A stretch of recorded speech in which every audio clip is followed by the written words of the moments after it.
계속 이제 말씀을 좀 나누려고 하는데 사도행전 다시 1장 15절에서 18절 말씀 같이 한번 더 읽겠습니다. 시작. 모인 무리의 수가 약 120명이나 되더라.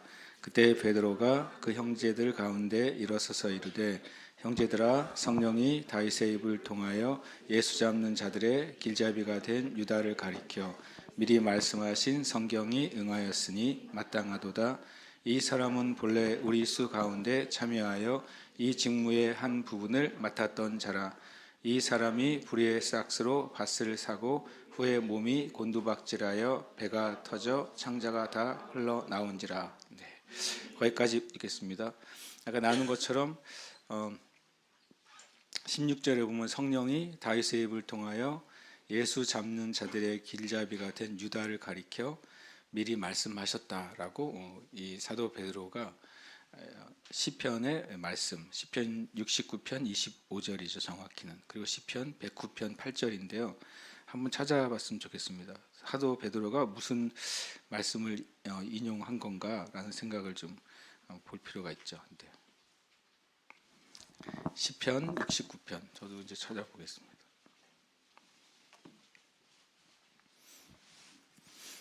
25절.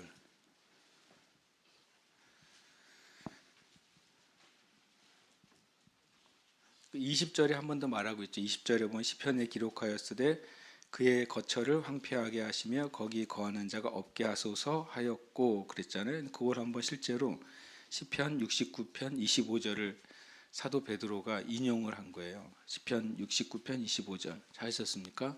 함께 읽겠습니다. 그들의 거처가 황폐하게 하시며 그들의 장막에 사는 자가 없게 하소서. 네. 이 시편 29편은 다윗의 시죠. 그래서 다윗의 일종의 탄원시예요. 다윗을 엄청 괴롭히는 사람들이 많았잖아요. 왕부터 괴롭혔으니까 실은 얼마나 괴롭겠어요. 만약에 나를 괴롭히는 사람이 뭐 옆에 사람인데 국가의 원수가 나를 괴롭힌다. 이건 진짜 도망갈 데가 없는 인생이잖아요. 그리고 또 완전 지명수배 당했잖아요. 다윗은 지명수배를 당했는데 그냥 지명수배를 당한 게 아니라 체포조 3,000명 체포조가 3,000명이잖아요. 체포조가 3,000명이 달린 지명수배자 이게 다윗이잖아요. 그런데 이제 그런 가운데 하나님께 탄원한 시가 시편 69편인데 다윗의 탄원시의 내용 중에 딱 이 25절 말씀을 가지고 그들의 거처가 황폐하게 하시며 그들의 장막에 사는 자가 없게 하소서. 이 말씀은 바로 유다를 향한 예언적인 구절이다라고 사도 베드로가 인용을 한 거예요. 지금 대단한 영적인 인용이고 계시적인 인용이죠. 이것을 그냥 학적이거나 시적인 인용도 아니고 배경적이거나 문맥적인 인용도 아니에요. 앞뒤 내용이 다 엄청 많이 있는데 그냥 그 한 줄만 딱 찍어서 이것은 성령이 하신 말씀이다 이렇게 말한 거죠. 그 말은 뭐냐면 시편에 기록된 말씀이 사도 베드로에게 이 말씀의 문장이 유다의 한 행위에 대한 해석으로 성령께서 깨닫게 하셨다는 거예요. 그리고 또 하면서 20절에 보면 일러스되 그의 직분을 타인이 취하게 하소서 하였도다 그랬어요. 이건 시편 69편 같은 맥락에 있는 구절도 아니고 심지어 시편 109편 8절이에요. 한번 찾아보겠습니다. 우리는 찾아보는 걸 연습해야 돼요. 하나님 믿는 삶의 최고의 적은 마귀가 아니라 귀차니즘이에요. 신앙을 방해하는 적은 귀차니즘이에요. 성경 보기 귀찮죠. 성경 보기도 귀찮은데 거기에 또 간주에 달린 구절을 찾아서 읽으라고 하니 세상 엄청 귀찮죠. 귀차니즘을 극복하는 사람이 믿음이 잘합니다. 시편 109편 8절 찾으셨습니까? 한번 읽겠습니다. 시작. 그의 연수를 짧게 하시며 그의 직분을 타인이 빼앗게 하시며. 네, 이것도 이제 다윗이 한 또 주님께 탄원시 중에 하나예요.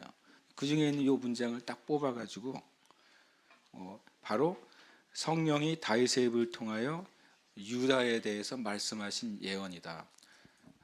그런데 신기하게도 타인이 빼앗게 하시며 그랬으니 이것은 예언인데 그거를 누가 성취하자는 거예요? 우리가 하자는 거예요. 그렇잖아요. 이렇게 써 있으니까 우리가 이 말씀대로 우리가 순종해야 되겠다. 그러니까 유다로 말미암아 빠진 자리를 우리가 그 궐을 해야 되겠다. 성경에도 보궐선거가 있었어요. 보궐선거, 사도 보궐선거. 뭐 틀린 말은 아니죠, 제 말 같죠. 보궐선거인데 선거 방법이 좀 독특하죠. 선거권자는 120명이고 그리고 선거에 이제 선거를 뽑으신 분은 하나님이에요. 하나님이 뽑으시는데 왜 제가 사도란 말씀 맨 26절 말씀 보십시오. 사도행전 1장 26절 함께 읽어볼까요? 시작. 제비 뽑아 마띠아를 얻으니 그가 11사도의 수에 들어가니라. 그러니까 분명히 사도를 얘기한 것입니다. 그러니까 위에 있는 17절에 이 직무라고 하는 것은 뭘 의미한 거예요? 사도의 직무를 얘기하는 것이 이제 명확하죠. 시편 69편이나 시편 109편에는 사도라는 개념이 존재하지 않던 시대였어요. 그렇죠? 사도라는 개념 자체가 존재하지 않았음에도 불구하고 성령께서는 사도 베드로를 통해 다윗의 시 안에서 이 사도를 뽑아야 된다는 놀라운 계시와 감동을 주신 거예요. 그래서 성경은 우리의 삶에 누가 이렇게 말합니다. 성경이 매 시대마다 생활상이 다르고 문화가 다르고 삶이 법이 다른데 어떻게 성경이 모든 인생에 적용이 되나요? 적용이 되는 거예요. 사도라는 개념이 없던 시절에 쓰여진 시편이지만 성령께서는 그 시편의 말씀을 감동케 하실 때는 그것이 사도를 새로 뽑는 구절로 어떻게 돼요? 적용이 되고 재해석이 되기 때문에. 그러니까 우리의 삶 가운데 우리가 뭘 구해야 되냐면 내가 당한 이 문제가 있으면 이 문제에 대한 단어가 성경에 안 나오면 성경이 말씀하고 있지 않는 게 아니라는 거예요. 내가 당면한 문제가 있잖아요. 그 문제를 하나님 앞에 가지고 나가서 주님, 이 문제에 대한 하나님의 말씀을 깨닫게 해달라고 기도해야 되는 것이죠. 그러면 그때 내 문제에 대해서 합당한 성경의 구절을 내가 보낼 성령, 그가 내가 너에게 말한 것을 생각나게 하고 깨닫게 하고 모든 진리로 너희를 이끌어 줄 것이다 라고 말했기 때문에 성경은 저와 여러분의 인생의 모든 문제에 대한 답이 있습니다. 그런 의미의 성경은 우리 정확하게 답이 있다고 성경은 말씀하시는 거예요. 그러면서 이제 참 비참한 이야기가 나옵니다. 18절에 이 유다가 어떻게 생을 마쳤는지, 이 사람이 불의의 싹스로 밭을 사고 후에 몸이 곤두박질하여 배가 터져 창자가 다 흘러나온지라. 이 일이 예루살렘에 사는 모든 사람에 알려져 그들의 말로는 그 밭을 아겔 다마라 하니 이는 피밭이라는 뜻이라. 이렇게 돼 있잖아요. 거기에 여러분 성경에 가로가 쳐져 있습니까? 예. 그래서 이런 걸 보면서 제가 스스로 말해 성경의 전지적 작가 시점. 누가가 설명을 해준 거예요. 설명을. 그죠? 누가가 가로치고 설명을 해줬어요. 근데 이 말이 묘하게 사실인데 묘하게 팩트는 아니에요. 무슨 말입니까? 유다가 밭 사고 죽지 않았잖아요. 팩트를 얘기하면 유다는 은 30개를 받았죠. 받았는데 나중에 생각해 보니까 지가 잘못한 것 같잖아요. 예수님 잡힌 다음에 보니까 이건 내가 의도한 게 아닌데 이렇게 생각해가지고 다시 제자장들한테 가서 얘기하잖아요. 이거 거래를 취소합시다. 그랬더니 무슨 소리야? 네 죄를 네가 당해야지. 제사장들이 안 받아주잖아요. 그러니까 유다가 어떻게 그거 던져버리죠.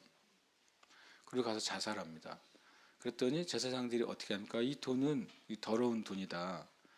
자살한 자의 돈이니까 이거를 다시 성전 그 금고에 넣으면 안 된다. 부정하게 된 돈이니까. 그래서 이것으로 뭐냐면 지나가다 죽는 사람들, 연고자가 무연고자들의 묘지로 하자. 이 돈을 사가 가서 그냥 무연고자들도 부정한 자들이거든요. 유대인 기준으로 보면 부정한 돈으로 부정한 죽음을 당한 사람들의 묘지를 삼으면 우리가 부정하게 안 되니까. 그래서 그 땅을 누가 사는 거예요? 제사장들이 사는 거죠. 거기에 유다가 묻힌 거예요. 그런데 사실 성경은 뭐라고 써요? 그가 샀대요. 그렇잖아요. 성경이 참 재미있게 기록이 돼 있어요. 유다는 그 은 30냥 중에 그거 가지고 하나 가지고 해장국 하나도 못 사 먹었는데 그런데 그 나중에 제사장들이 밭을 사고 유다가 묻힌 것을 뭐라고 말하냐면 불의의 싹스로 밭을 유다가 샀고 거기에 돈두박질하여 배가 터져 창자가 다 흘러나온지라. 이 말씀 보다가 제가 어떤 묵상을 하게 됐냐면 가끔 우리가 하나님 앞에 무엇인가를 잘못해 놓고 나는 되돌렸어라고 말하고 지나가면 그러니까 돈을 돌려줬잖아요.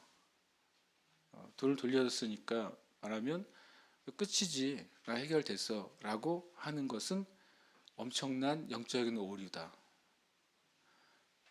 회개해야 돼요. 회개하지 않으면 도둑질해서 돈을 훔친 다음에 양심에 걸렸어요. 그래서 다시 몰래 제자리에 갖다 놔. 그러면 끝인가 하고 똑같잖아요. 끝입니까? 아니죠. 돈을 훔친 그 죄는 여전히 남아 있어요. 그러니까 우리의 삶에 만약에 내 삶에 어떤 영역에 브레이크가 걸려 있다면 주님 앞에 좀 물어야 돼요. 주님, 제가 지금 성경적으로 명확하게 회개하지 못하고 지나간 일이 있습니까? 왜냐하면 우리의 기억과 또 우리의 한계가 있잖아요. 그렇게 우리가 하나님께 물을 때 하나님이 그거를 탓하지 않으세요. 물었으니까 깨닫게 하시는 거죠. 그런 부분은요. 그러니까 우리가 주님께 이 교훈을 참 알아야 돼요. 참 18절은 이 되게 놀라운 영적 진리를 보여준 거예요. 그가 내가 던졌지만 그 값으로 산 거예요. 그리고 거기에 비참하게 인생을 마친 거예요. 그리고 19절에 보니까 이 일이 예루살렘에 사는 모든 사람에게 알려졌다. 그래서 그의 말로는 그 밭을 아겔다마 하니 이는 피가 피밭이라는 뜻이라. 제가 참 놀라웠어요. 예루살렘에 두 개의 피값을 치러진 장소가 있는 거예요. 하나는 골고다는 모든 사람의 죄의 값을 치르는 정말 놀라운 장소가 되고, 하나는 불의한 피를 흘린 더럽혀진 장소가 된 거예요. 같은 어디예요? 예루살렘에. 같은 하나님의 땅에 두 개의 정반대의 사건이 벌어진 거죠. 이것을 보면서 장소가 거기에 있는 속한 사람을 규정하는 게 아니라는 거죠. 예루살렘에 있으면 다 거룩하냐? 아니잖아요. 골고다는 온 우주 가운데 가장 거룩한 장소인데 반대로 이 아겔다마는 거꾸로 치면 온 우주 가운데 가장 부정한 장소가 되어 버렸잖아요. 그래서 한 시대에 한 장소에 한 사건 안에 완전히 반대의 결과와 열매가 나온 것을 보여주는 그림이에요. 우리의 삶에도 이 시대도 마찬가지예요. 동일한 시대를 살아가지만 이 시대 가운데 우리가 예수 그리스도와 연결될 때는 지극히 거룩하고 존귀한 삶의 흔적으로 우리의 삶이 살아갈 수 있고, 주님과 분리됐을 때에는 동시대를 살아가지만 지극히 어둠의 삶의 궤적을 남긴 인생으로 살아갈 수도 있다. 제가 이걸 보면서 안타까우면서도 일종의 이제 경고처럼 느껴졌어요. 이 말씀은 참 경고와 같은 말씀이다라는 생각이 드는 것입니다. 그래서 우리 삶 가운데 우리가 다 동일한 동시대에 살아갈 때 저와 여러분이 예수 그리스도와 연결되어 있음을 인해 감사합니다. 우리가 거룩하고 우리의 삶이 거룩하게 되는 이유는 단 하나죠. 바로 예수 그리스도와 연결되어 있을 때만 그것이 거룩하게 되고, 그리고 하나님 앞에 인정받게 되는 줄 압니다. 그러면서 이제 그 시편 말씀을 인용한 다음에 21절에 말합니다. 이러함으로 요한의 세례로부터 21절부터 22절까지 한번 같이 읽어볼까요? 사도행전 1장 21절 22절 읽겠습니다. 이러함으로 요한의 세례로부터 우리 가운데서 올려져 가신 날까지 주 예수께서 우리 가운데 출입하실 때에 항상 우리와 함께 다니던 사람 중에 하나를 세워 우리와 더불어 예수께서 부활하심을 증언할 사람이 되게 하여야 하리라 하거늘. 아멘. 그러면서 이제 사도 베드로가 시편의 말씀을 근거해서 그 말씀이 우리 가운데 응답되고 적용되려면 산 사람을 세워야 되겠다. 그러면서 세워야 될 기준을 지난 수요일에 잠깐 나눈 것처럼 12사도의 기준은 요한의 세례로부터 시작해서 바로 예수 그리스도께서 옮겨진 날까지 함께했던 사람이어야 되는 거죠. 그러니까 뒤에 나와 있는 이 바사바와 또 마띠아는 세례 요한 때부터 예수님의 승천까지 계속 이 무리 가운데, 이 제자 가운데 속해 있었던 사람 중에 2명이라는 사실을 우리가 알 수 있습니다. 이것이 12사도의 기준이에요. 성경엔 사도들이 많이 나옵니다. 우리 교회 형제 자매님들은 이 사도들에 대해서 여러 번 들었으니까 이해하실 줄 압니다. 그러나 또 한편으로는 이 사도들에 대해서 제가 여러 계층의 사도가 있다라고 표현하면 이제 눈을 동그랗게 뜨는 분들이 가끔 있어요. 그래서 결국엔 이건 성경을 찾아서 우리 형제 자매님들이 기본적으로 이해를 해야 될 중요한 개념이에요. 사도라는 개념은 사도는 보냄받은 자라는 뜻입니다. 당시에 1세기에 로마 시대의 사도는 정치 안에도 존재했어요. 사도, 로마 황제가 새로 점령한 점령지에 사람을 파송할 때 그 사람을 사도라고 말했습니다. 사도의 그 임무는 뭐냐면 로마 황제가 이제 새로운 점령한 점령지에 사도를 그 이름은 뭐냐면 집정관이 될 수도 있고 그 다음에 빌라도처럼 어떤 이제 군인이 될 수도 있고 그리고 어떤 행정적인 임무를 맡은 직분은 가질 수 있어요. 그렇지만 전체적으로 보내는 그런 사람들, 요즘으로 한다면 어떤 이제 그 영사나 대사가 될 수도 있죠. 그들을 사도라고 통칭을 했단 말이죠. 그럼 사도들의 역할은 뭐냐면 그 점령지를 로마처럼 만드는 거예요. 로마와 똑같이 만드는 게 임무인 거예요. 법도, 문화도, 건축 양식도, 그들의 삶도 다 로마식으로 바꾸는 게 사도들의 임무인 거죠. 그러니까 예를 들어서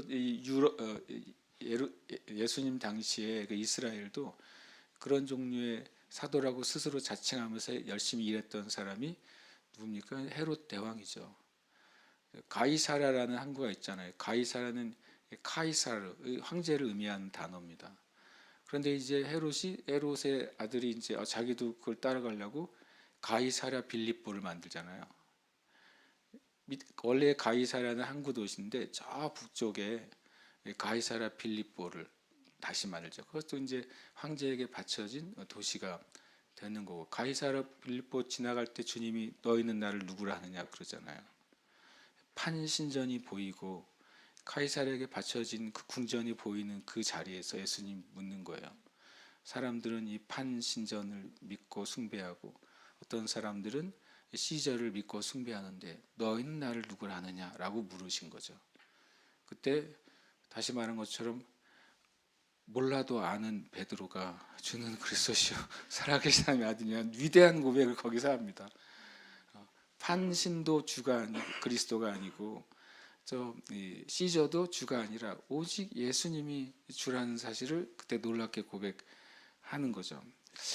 그러니까 이제 그런 상황 안에 있을 때 이제 이 기준을 세웁니다. 그래서 그때까지 항상 함께했던 사람을 세워서 목적은 뭐라고 그랬습니까? 예수께서 부활하심을 증언할 사람이 되게 하자. 수요일에 제가 중요한 얘기를 했는데 신약 시대에 설교의 주제 또 복음의 주제는 십자가가 아니었어요. 부활이었어요. 그러니까 부활이라는 단어 안에 십자가가 포함되어 있는 거예요. 가끔 이제 복음이라는 주제의 설교나 복음이라는 주제의 책에는 십자가의 복음, 십자가와 복음 이런 주제와 책이 굉장히 대부분입니다. 그 은혜로운 책이 맞는데 온전한 책이 아니에요. 죄송하지만. 왜냐하면 초대교회의 메시지는 방점은 부활이었어요. 아예 말하잖아요. 사도들의 목적이 뭐예요? 예수께서 십자가의 죽으심을 증언할 사람이 아니에요. 제 십자가를 약화시키는 게 아니에요. 기준이 뭐였냐 하는 거예요. 초대교회 메시지의 기준은 죽으신 예수님이 아니라 부활하신 예수님이에요. 부활하신 예수님. 그러면 이 땅의 현재 교회가 부활하신 예수님을 증언하느냐? 생각보다 아니에요. 생각보다. 그거 알 수 있는 게 찬양 가사 보면 알 수 있어요. 부활이 주제인 찬양 찾아보세요. 집에 가서. 몇 개 없어요. 찬송가에서 부활 주제가 있는 찬양 몇 개인지 찾아보세요. 그럼 십자가 고난이 주제인 찬송가 찾아보세요. 5배가 넘어요. 십자가가요. 초대교회의 복음의 핵심은 부활이었는데 묘하게도 시대가 가면서 복음의 핵심이 십자가가 돼버렸어요. 가톨릭 교회의 십자가는 거기에 예수님 아직도 달려 계세요. 십자 고상이라고 그러잖아요. 고난 받으시는 예수님의 모습. 혹시 여러분 목걸이 중에 예수님 달려 있는 거 있으면 일단 그거는 뭐 조용히 묻으세요. 예수님이 부활하셨는데 왜 십자가에 달려 계셔요? 가톨릭은 영성 안에 고난의 영성이 기반인 거예요. 여전히 고난 받으시는 예수님이야. 그래서 이렇게 좋은 의미는 고난의 자리에 참여하는 걸 되게 좋은 영성이라고 생각하죠. 그 좋은 일입니다. 그러나 초대교회 복음의 그 방점은 실은 부활이었다는 사실이에요. 기독교의 십자가에는 예수님은 안 계시죠. 예, 십자가만 있어요. 왜냐하면 부활하셨기 때문이에요. 부활하셨기 때문에 비어있는 십자가예요. 사람이 달려있지 않습니다. 근데 조금 더 나아가서 부활을 더 중심으로 한 실은 영성의 흐름은 우리가 발 접해 보진 않았지만 동방교회예요. 러시아 정교회, 그다음에 아르메니아 정교회, 그다음에 이집트 콥틱 이런 정교회에 가면 예배당에 가면 십자가가 어떻게 돼 있을까요? 거꾸로 돼 있을까요?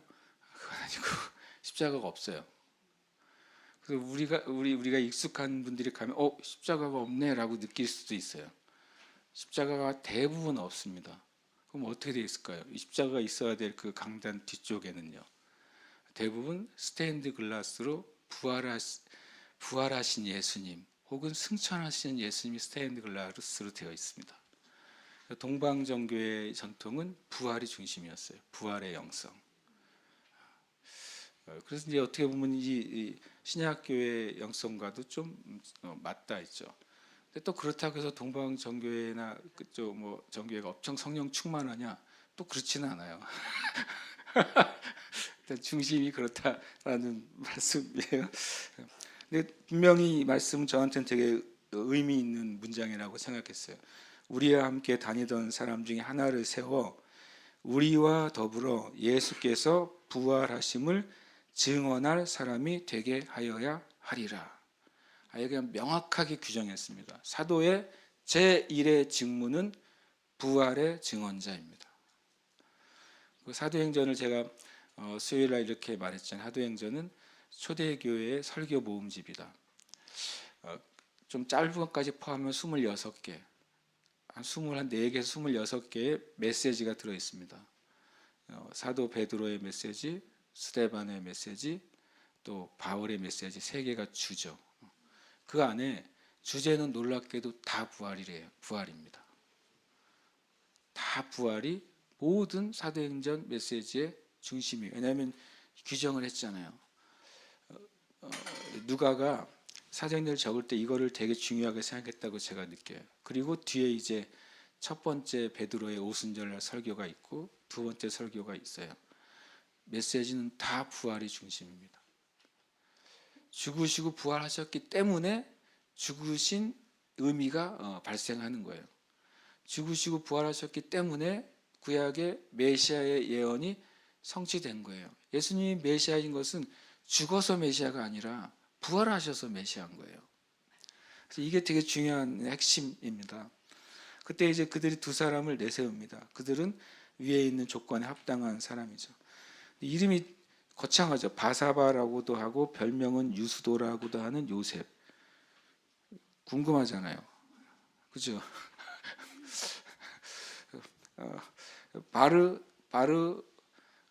바르라는 뜻은 아들이라는 뜻이에요. 바 요한 그것도 이제 요 아들이라는 뜻이에요. 바르사바니까 이게요. 바르라는 단어와 사바가 샤밧 안식이라는 단어가 합성된 이름입니다. 아람어인데요. 안식일의 아들이라는 뜻이에요. 바사바. 안식일의 아들 또는 쉼의 아들. 그래서 학자들은 이 바사바가 안식일 날 태어났을 가능성이 있다. 왜냐하면 성경에 보면은 성경 그 야곱의 12아들 이름 보시면 태어날 상황을 설명해 주잖아요. 이름 자체가. 그리고 구약 인물들은 많이 그래요. 태어날 당시의 전후 상황이나 특징들이 이름에 고스란히 전해져요. 아브라함의 아들의 이름은 어떻게 생겼어요? 그 부인이 웃어가지고 텐트 뒤에서 아이 설마 그러고 크크대고 웃은 게 이름이 됐어요. 그래서 이삭이 어머니 제 이름은 어떻게 지었어요? 이렇게 물어보면 리브가가 몰라도 돼. 그랬어. 좀 부끄럽잖아요. 자기 믿음이 없음이 드러난 이름이잖아요. 근데 영적으로 엄청 놀라운 의미인 것처럼, 그러니까 이 바사바가 안식일의 아들이라는 이름 뜻을 갖고 있는 것을 봤을 때 안식일 날 태어났나 보다라고 생각하기도 합니다. 그러니까 쉼의 아들, 평안을 의미하는 뜻이죠. 근데 별명이 유수도예요. 우리가 말하는 별명이어서 이렇게 놀리는 별명을 말하는 게 아니라 당시 이제 사회상을 반영해주는 문장이 돼요. 이들이 가지고 있는 자신의 고유의 언어는 히브리어잖아요. 근데 그들에게 다스림 받는 그 로마는 라틴어잖아요. 그래서 뒤에 있는 유스도는 라틴어입니다. 그러니까 이제 로마식 이름은 유스도고 당시의 문화는 아람 문화여서 아람어를 썼어요. 엘리 라바 사박다니 히브리어 아닙니다. 아람어입니다. 달리다 금 히브리어 아닙니다. 아람어입니다. 그러니까 평상어는 아람어로 쓰고 회당에 가서는 히브리어를 쓰고 동사무소 가서는 라틴어를 썼어요. 그러니까 유대인들은 생득적으로 언어에 민감한 사람들로 자라난 거예요. 우리가 그렇게 살면 힘들어서 못 살 것 같아요. 교회에서 히브리어 쓰고 학교에서 영어 쓰고 동사무소 한글 쓰면 어떡해요? 아주 머리가 아플 것 같은데 그 새 이름이 왜 나오냐면 이렇게 사용이 됐다는 거예요. 근데 유소라는 뜻은 라틴어로 정의로운 자라는 뜻입니다. 정의로운 자, 의로운 자라는 뜻이에요. 그러니까 이 바사바라는 사람이 참 사람들에게 참 의인이었던 것 같아요. 그리고 요셉은 이게 이제 히브리어죠. 히브리어 이름은 요셉이니까 요셉은 하나님이 더하신다. 더하심의 더블의 의미잖아요. 그리고 그 다음에 이제 마띠아입니다. 마티아스는 여긴 딱 히브리어 이름만 나와요. 다른 이름이 안 나와요. 그래서 제가 이제 23절 읽는 순간 이건 마띠아지라고 알았어요. 마띠아는 히브리어 이름밖에 소개를 안 하잖아요. 나머지는 다 필요 없어. 그럼 이 사람이죠. 속으로 그렇게 생각했어요. 그러니까 누가가 마띠아가 이제 세워진 이후에 누가복음 쓰여졌으니까 이걸 이제 굳이 다른 언어는 표현하지 않은 것 같아요. 마티아스의 뜻은 하나님의 선물이라는 뜻입니다. 하나님의 선물을 한마디로 뭐라 그럽니까? 은혜라고 합니다. 그래서 제가 이걸 보다가 제가 깜짝 놀란 건, 야, 어쨌든 둘 다 하나님의 사람인데 하나는 율법의 사람이고 하나는 은혜의 사람인 거예요. 누가 사도가 됩니까? 은혜의 사람이 됩니다.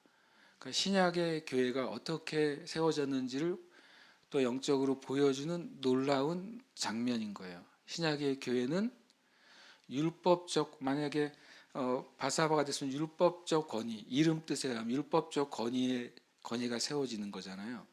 그런데 은혜의 권위가 세워졌어요. 그러니까 신약 교회의 영적인 권위는 율법적인 권위가 아니에요. 요즘 말하면 권위적 권위가 아니에요. 은혜의 권위예요. 은혜의 권위. 그 예수님이 은혜의 왕이시잖아요. 주님이 폭군인 왕이 아니라 한없이 사랑하시는 은혜의 왕, 구원하시는 왕이시잖아요. 그래서 하나님이 이 바사바도 아마 주인 물리 평생 섬겼을 겁니다. 그러나 마띠아를 세우신 것을 통해서 우리로 그것을 좀 묵상하게 해주신 것 같다고 저는 생각이 들었습니다. 이 마티아스 하나님의 선물, 그러면서 24절에 그들이 기도하여 이르되 무사람의 마음을 아시는 주여, 이 두 사람 중에 누가 주님께 택하신 바 되어 봉사와 및 사도의 직무를 대신한 자인지를 보이시옵소서. 이 말도 되게 재밌잖아요. 왜 제 표현이 재밌다는 말 잘 고려해서 써야 되는데 왜 재밌다고 느끼냐면, 무사람의 마음을 아시는 주여, 우리가 누가 일어나시는 줄 아시죠? 그 사람을 붙게 해주세요 라고 하지 않고 주님께서 보여달라고 그러잖아요. 무사람들의 마음이 있잖아요. 아, 누가 저 사람이 지도자가 될 만한 사람이네, 저 사람이 그 일을 하면 엄청 잘하겠네. 그건 나쁜 건 아니잖아요. 나쁜 게 아니죠. 그리고 사람들이 그리고 어떻게 보면 일종의 좋은 여론이잖아요. 그리고 요즘 제일 싫은 말 지지도 뭐 여론 이런 거 그거잖아요. 무사람의 마음을 아세요. 그리고 또 하나는, 두 번째로는 그 두 사람 바사바와 또 마띠아의 그 마음을 아시는 거예요. 주님이 아시니까 우리의 마음도 아시지만 그 둘, 우리가 추천한 두 사람의 마음, 우리가 겉으로 아는 바사바와 겉으로 아는 마티아스가 아니라 주님이 아시는 그들을 아시기 때문에 누가 주님께 택하신 바 되어 봉사와 및 사도의 직무를 대신할 자인지를 보이시옵소서라고 기도해요. 유다는 이 직무를 버리고 제 곳으로 갔나이다. 유다 보고 지옥 갔다고 말을 안 해. 누가? 유다는 지옥 안 갔다고 그래요. 제 곳으로 갔대요. 제 곳이 어딘 것 같아요. 제가 그랬어요. 제 곳이 뭘까요? 육신의 자리예요. 육의 자리. 우리가 가는 곳은 제 곳이 아니라 하나님의 곳이잖아요. 하나님이 계신 그 장소인데 자기 육의 자리로 가버린 것이죠. 지옥으로 간 것입니다. 그리고 제비포와 마띠아를 얻으니 그가 11사도의 수에 들어가니라. 사도 선출 방법을 한번, 보궐선거 방법을 한번 생각해 보는 게 되게 중요하다고 느꼈어요. 첫 번째로는 교회가 추천을 해요. 기준을 가지고 기준을 세우고 교회 안에 있는 사람들 가운데 추천을 하죠. 참 이것은 놀라운 것입니다. 추천을 합니다. 투표를 한 게 아니라 추천을 합니다. 합당한 기준이 제시가 됐어요. 이 세대에는 지도자의 기준이 없어요. 어떤 사람이 지도자가 되어야 될지 한 기준이 없는 시대에 우리가 살고 있어요. 그러다 보니까 교회도 지도자의 기준이 사라졌어요. 참 안타까운 것이죠. 성경적 기준이 아니에요. 그 다음에 추천하잖아요. 기준을 세우고 교회가 추천합니다. 성도들이 추천합니다. 나중에 이게 똑같이 어디서 됩니까? 7 집사를 선택할 때도 추천을 하죠. 기준을 세웁니다. 성령 충만한 사람, 성품이 좋은 사람을, 존경받는 사람을 추천하세요 라고 합니다. 추천을 하죠. 그 다음에 뭐 합니까? 기도합니다. 교회가 기도하죠. 그들이 추천하고 그들이 기도해요. 그들이 추천하고 교회가 추천하고 교회가 기도합니다. 그 다음에 제비를 뽑아요. 이것은 뭐예요? 하나님의 선택에 맡기는 거죠. 그리고 그다음에 뭐예요? 그것을 어떻게 해요? 받아들여요. 순종합니다. 이거 굉장히 놀라운 방식 아니에요? 제가 전도사였을 때 저기 그때는 청년부가 좀 제법 됐었어요. 한 제일 많을 때가 이제 그때 45명 정도 됐었어요. 그래서 매번 이제 서로 안 하려고 그러잖아요. 회장, 부회장, 총무, 서기, 회계 엄청 안 하려고 막 하는 날 안 나오고 막 그러잖아요. 잘 나오던 놈들이 안 나오고 막 그래요. 그럼 제가 그리고 또 한 다음에 또 뭐 말이 많아요. 또 이래저래 그래가지고 제가 이걸 보다가 이거대로 하면 누가 컴플레인 할 수 없겠다. 이걸 그날 읽고서 우리 성경대로 하자 그랬더니 뭐 성경대로 하자는데 싫어하면 막이잖아요. 그렇잖아요. 성경대로 하자는데 뭐 틀린 말은 아니니까. 그래서 내가 우리 성경대로 하자. 그래서 우리가 같이 기도한 다음에 기준을 제가 세웠죠. 뭐 교회 나온 지 1년은 넘어야 되겠다. 성경에 보면 디모데서에 1년 되지 않는 자를 리더로 세우지 말라고 그랬으니까 교회에 뭔가 직을 맡기려면 1년은 돼야 되겠다. 그 다음에 이제 그러니까 바른 신앙을 가진 친구여야 되겠다. 세례는 받아야 되겠다. 그리고서 이제 이래저래 몇 가지 조건을 제시하고 적어내라고 그랬어요. 내가 원하는 사람을 적어내라. 복수로 적어내라. 그래서 5명을 추천을 받았어요. 왜냐하면 임원이 5명이 필요하니까 5명, 그러니까 5명은 다 추천을 받았으니까 뭔가 하나를 해야 돼. 그 5명을 나오라고 그랬죠. 그리고 제가 쪽지 미리 준비해가지고 제비를 만들었어요. 그 안에는 회장, 부회장, 총무, 서기, 회계 적혀 있는 거죠. 그 5명 보고 다시 기도하자고 그랬어요. 어쨌든 여러분은 우리 형제자매들 추천을 받았으니까 성경대로 하는 거니까 아무도 거기 도망은 안 갔어요. 그래서 기도하고 뽑은 대로 임원으로 섬기자 그렇게 했죠. 같이 기도하고 뽑았어요. 제가 섬겼던 이제 5년 반 동안은 매년 그렇게 했어요. 근데 놀랍게도 그렇게 우리가 성경대로 하자고 기도하니까 진짜 할 만한 놈이 되더라고요. 할 만한 친구들이 되고 어떨 때는 제가 그거 할 수 있을까 싶은데 어떨 때는 엄청 잘 하기도 하더라고요. 그래서 제가 되게 감사했어요. 일단 뭐 그러면서 이게 좋은 방법이라고 제가 생각을 했죠. 그러나 저는 이제 교회에 세워진 영적인 질서와 법을 우리는 지켜야 된다고 생각해요. 그래서 교회 이제 우리 교회 직분 같은 걸 세울 때 저는 할 수 있으면 아니라 지금 가능하면 우리가 속해 있는 그 교단의 질서를 저는 지키려고 노력을 합니다. 근데 이제 전체 지도자를 세울 때 이렇게 세우면 얼마나 좋을까? 전에 이제 교단의 개혁을 이렇게 막 얘기하는 분들이 우리 감리교는 교단에 이제 감독님들이잖아요. 감독을 세울 때 이렇게 하면 어떻겠느냐 그런 거죠. 이렇게 각 지역에 존경을 받는 목사님들을 복수로 추천하고 그분들이 모여서 일정 기간 기도하고 제비 뽑아서 감독 세우면 어떻겠느냐. 훌륭한 말 하는데 안 됐어요. 근데 이제 수년 전에 어떤 기사를 보고 제가 은혜를 받았는데 어떤 교단에서 이렇게 한 교단이 있었어요. 추천을 받은 다음에 그분들이 하루인가 3일인가를 어디 수양관에서 금식을 했대요. 금식을 하고 제비를 뽑아서 된 분이 리더가 됐다고 하더라고요. 그래서 그 뉴스를 보고 야 훌륭하다 그랬는데 그 다음에는 그 뉴스가 안 나왔어요. 그래서 그 다음에 안 하셨나 이렇게 생각했는데 그건 모르겠어요. 근데 참 이 성경적인 이 방법은 굉장히 저는 되게 긍정적이라는 생각을 했었어요.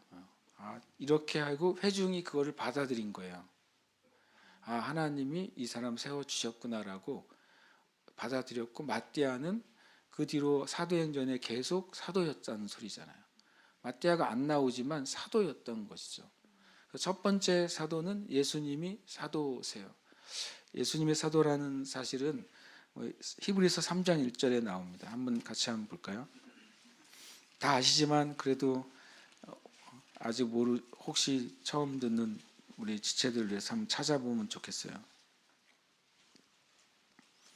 예수님이 사도이다.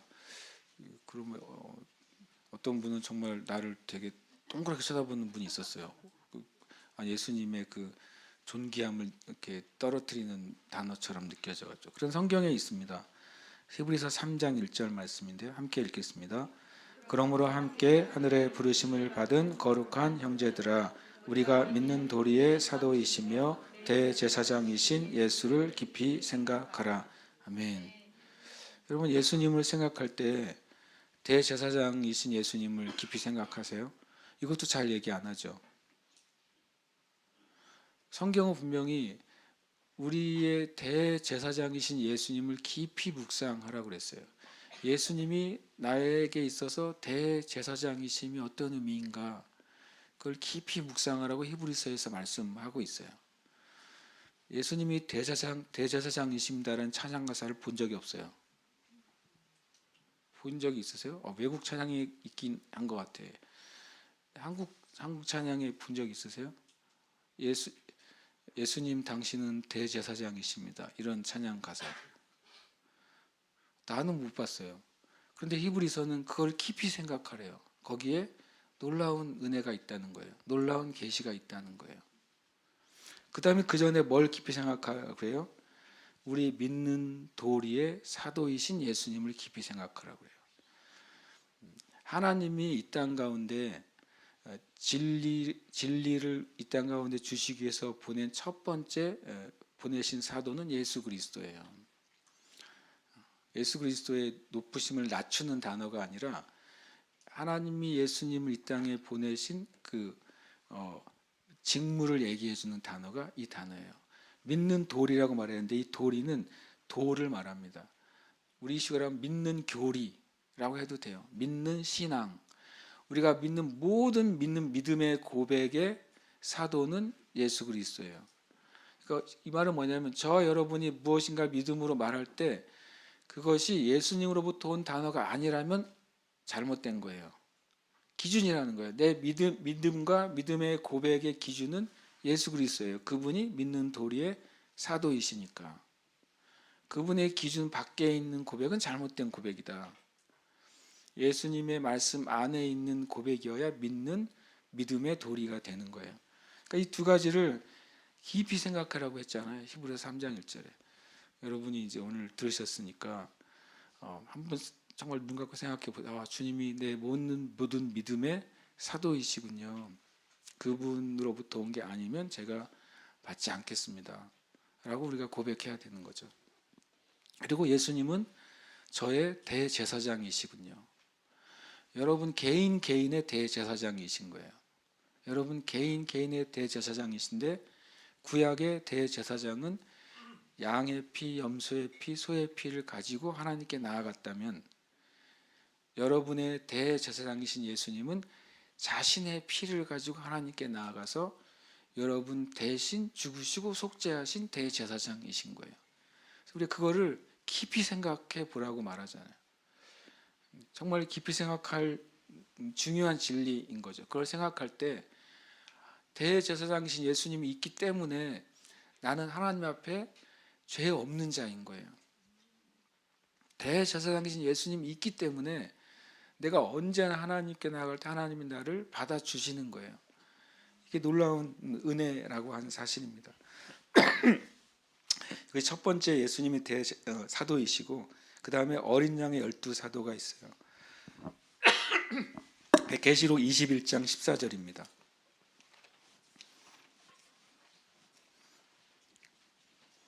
계시록 21장 14절.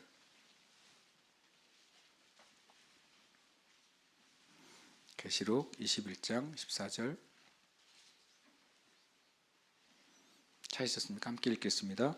그 성의 성곽에는 12 기초석이 있고 그 위에는 어린 양의 12사도의 12 이름이 있더라. 계시록에 나오는 새 예루살렘 성의 그 성곽의 기초석인데 거기에 어린 양의 12사도라고 딱 이렇게 지정을 했습니다. 어린 양의 12사도에 누가 포함되어 있습니까? 마띠아가 들어가 있는 것이죠. 그래서 예수님의 12사도, 어린 양의 12사도라고 말했으니까 예수님의 부활과 승천의 역사 안에 속해 있어요. 이들은요. 그래서 이들은 열두 사도, 어린 양의 열두 사도로 불리는 우리가 말하는 예수님의 열두 사도가 이 두 번째 사도들입니다. 하나님의 첫 번째 사도인 믿는 돌의 사도이신 예수님에 의해서 이 어린 양의 열두 사도가 세워진 것입니다. 그것을 이제 초대교회를 사도적 교회라는 표현을 씁니다. 신학적으로요. 왜냐하면 사도들에 의해서 기름 부어진 사람들이 세워지고 또 그 사도들에 의해서 기록된 글이나 전달된 글만이 성경으로 인정되는 거예요. 성경의 사도성이에요. 그러니까 사도는 사도를 세운 것이죠. 사도이신 예수님이 어린 양 열두 사도를 세우신 거예요. 그리고 또 예수님이 어린 양 열두 사도 외에 세운 사도들이 존재합니다. 그것이 로마서 1장 1절입니다.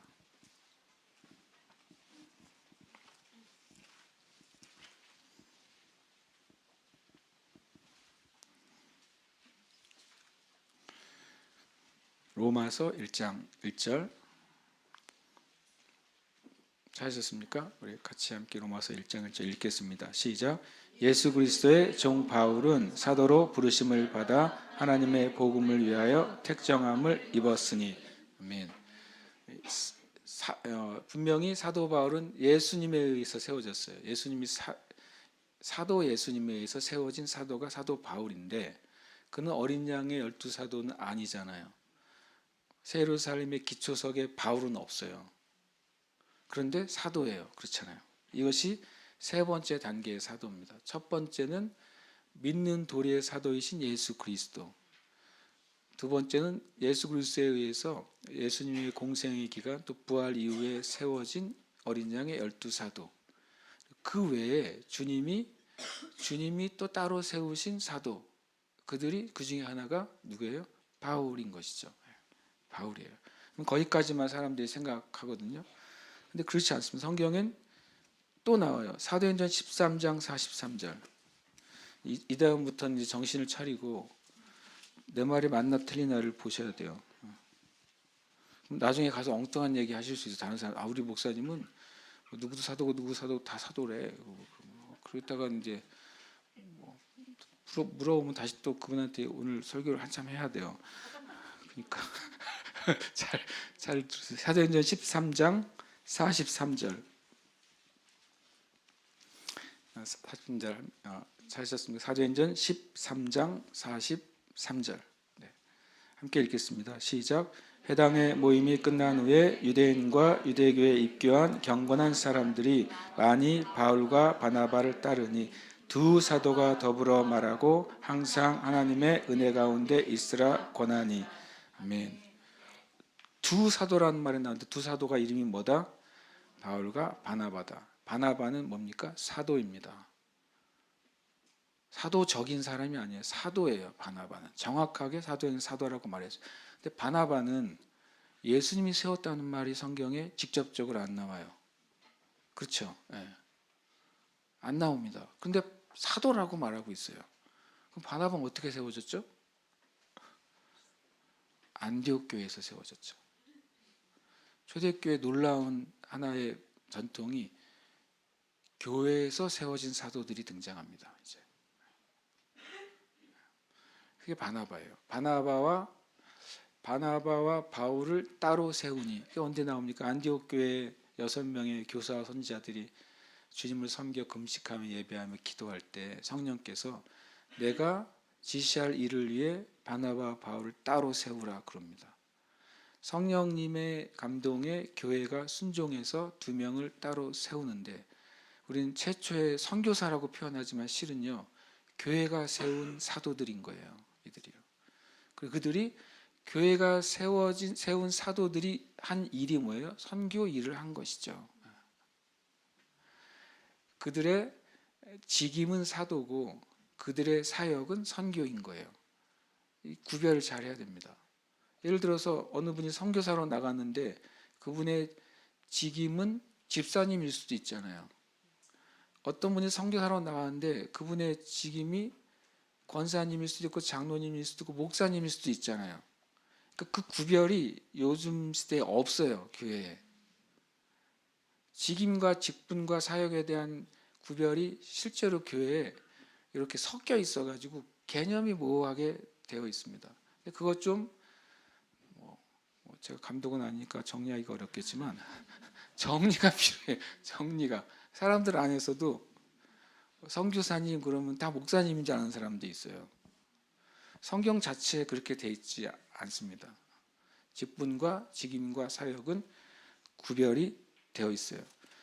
그 목사님 생각이신가요? 그러면 아니죠. 예를 들어서 하나만 제가 그냥 지나가다가 헷갈리실까 봐. 고린도전서 12장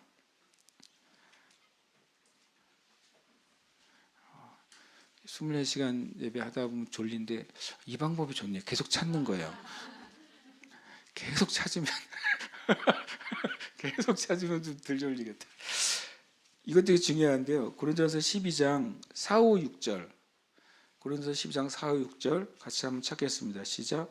은사는 여러 가지나 성령은 같고 직분은 여러 가지나 주는 같으며 또는 사역은 여러 가지나 모든 것을 모든 사람 가운데서 이루시는 하나님은 같으니. 초대교회 성도들은 최소한 은사와 직분과 사역을 구별할 줄 알았어요. 그러니까 설명을 한 거예요. 사도 바울이. 은사가 있고 은사자들이 있고 직분자들이 있고 사역한 사역자들이 있는데 이것이 구별이 있었어요. 초대교회는. 지금 뭉개져 버렸어요. 제가 보기에 힘들 수도 있는데 그래서 그게 회복이 좀 될 필요가 있어요. 그래서 모든 은사만 있으면 그냥 그 사람이 하나님께 직분을 받기에 합당한 사람인지 분별하지도 않고 직분을 맡겨요. 그리고 직분을 맡겨지면 그 직분에 관계된 그 일을 하는 게 아니라 자신이 사역을 하려고 그래요.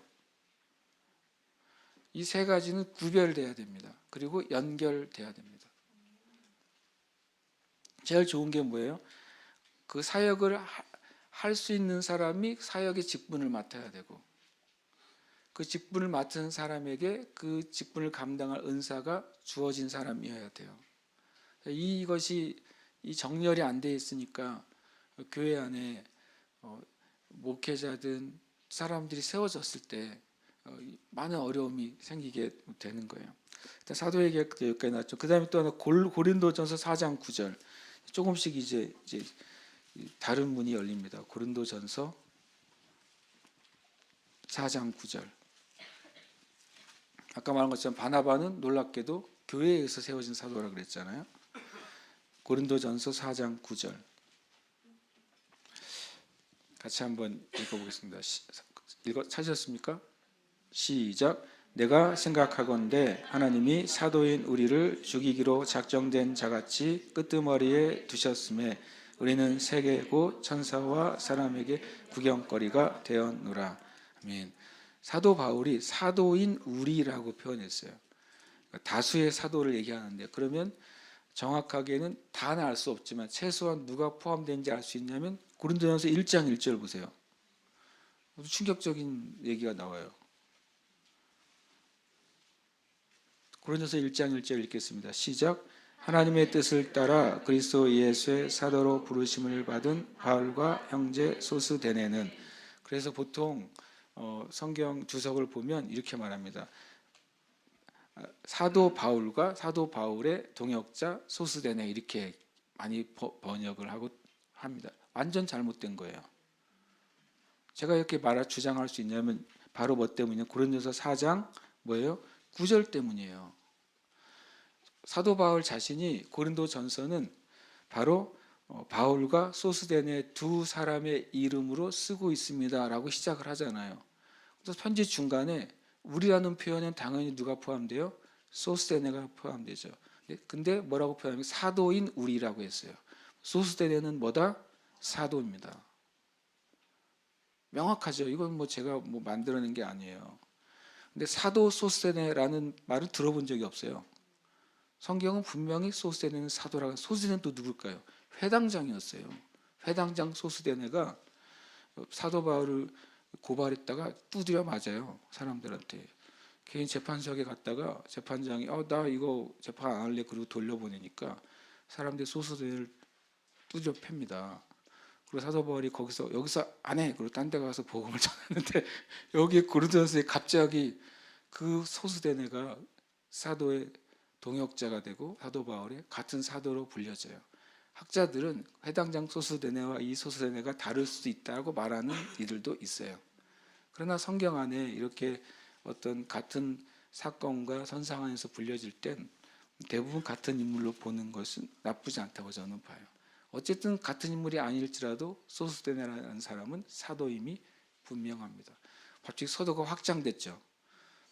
예수 그리스도가 하나님의 첫 번째 사도고 예수님이 세우신 어린 양의 12사도가 있고 어린 양의 12사도 외에 예수님이 직접 나타나셔서 사도로 세우신 바울과 같은 사도가 있고 또 교회가 기도하다가 성령의 지시를 받아서 세운 바나바 같은 사도가 있고 바울과 함께 동역하는 자로서 세워진 사도가 존재하게 된 거예요.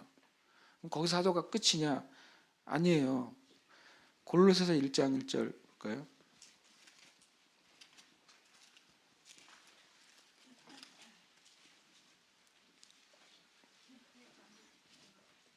골로새 1장 1절.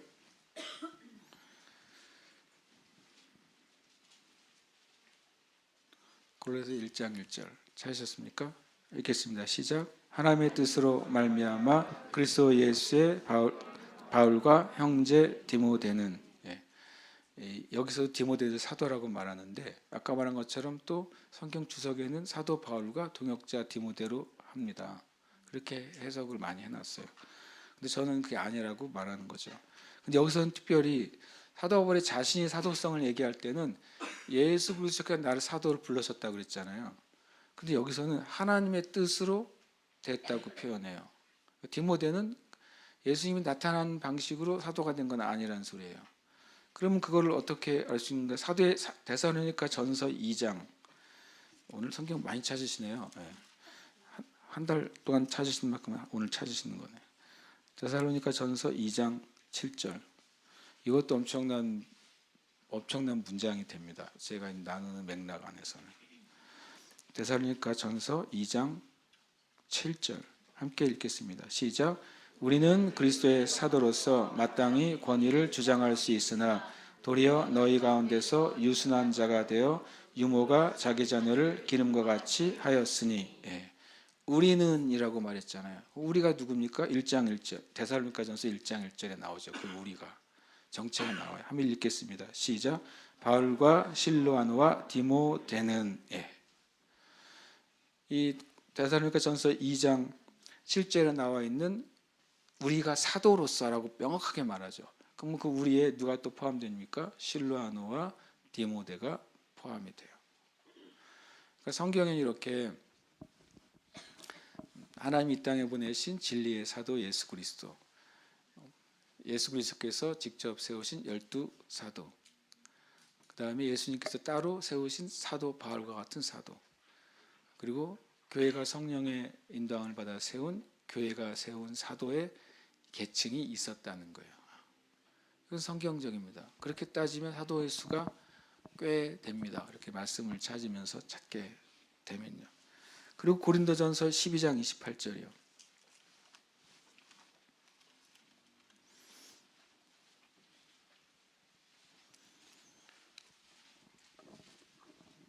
고린도전서 12장 28절 같이 읽겠습니다.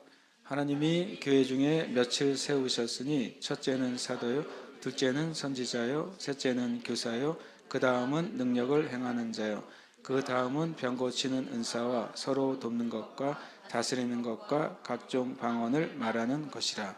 아멘. 성경에 이렇게 써 있으니까 능력 행하는 자까지는 사람처럼 들리고 병 고치는 은사 돕는 거 이것은 은사처럼 들리는데 다 사람을 의미합니다. 쉽게 말하면 병 고치는 은사의 사람, 서로 돕는 사람, 다스리는 사람, 각종 방언을 말하는 사람절에 보면 다 사도이겠느냐, 선지자이겠느냐, 교사이겠느냐, 능력을 행하는 자이겠느냐 하고 20절에 다 병 고치는 은사를 가진 자이겠느냐, 다 방언을 말하는 자이겠느냐, 다 통역하는 자이겠느냐. 그래서 은사와 그 은사를 가지고 사역하는 사역자는 초대교회는 구별되어 있었습니다. 모든 은사자가 다 사역하지 않았습니다.